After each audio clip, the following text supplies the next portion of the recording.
Баршаңызға қайырлы күн достар, сіздермен бүгін өте дәмді әрі жұмсақ бөлкелердің рецептін ұсынамын. Видеоны соңына дейін көріңіздер.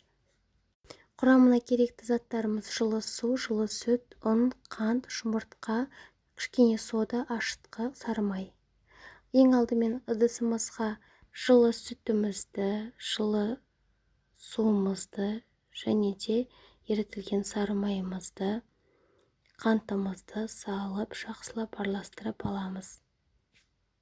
Енді ашытқымызды, содамызды және де жұмыртқамызды қосып, жақсылап араластырып аламыз. Енді ұнымызды қосып, оны қамыр жасаймыз. Міне енді қамырды қолымызбен елеп, әдемі жұмсақ етіп елеміз. Міне осылай болуы керек, және оны көтерілу үшін целлофанмен жауып, бетін жауып, 1-1,5 сағатқа қойып аламыз. Міне біздің қамырымыз осылай болып көтерілді, әдемі болып көтерілді.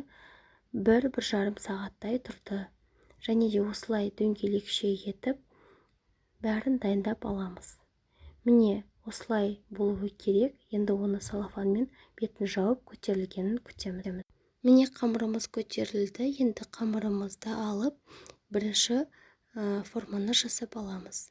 Оны дөңгелекті ұзынша етіп шайып аламыз, және де осындай қыпшақтың көмегімен кесіп, дөңгелекше етіп бір-біріне ораймыз.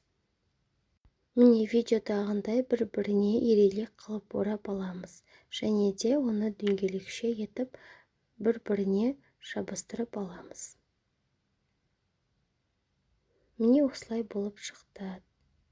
Ал екінші формамызды да жұп-жұқа етіп жайып аламыз, және де сұйық майымызды бетіне жағып, дөңгелекшені біркелкі қылып орап аламыз, және бір шетін істеп, ортасын жақсылап кесіп аламыз. Бізде жүрек тәрізді форма шықты. Ал үшінші бөлігімізді де дәл осылай жұқалап жайып аламыз, және де ортасын сызықша қылып жанын бөліп аламыз.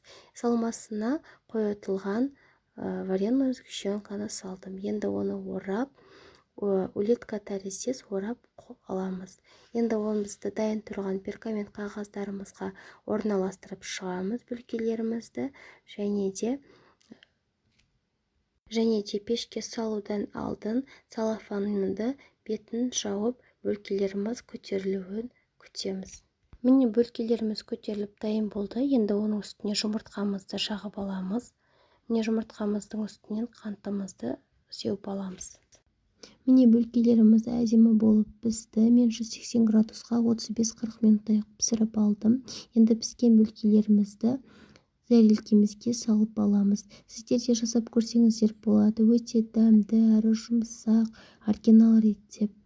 Видеоны соңына дейін қарасаңыздар, лайк басып, комментарий жазуды ұмытпаңыздар. Әлі алда көптеген рецепттер болады. Сол себепті менің каналыма тіркелуді де ұмытпаңыздар. Сіздермен болған Жансұлу.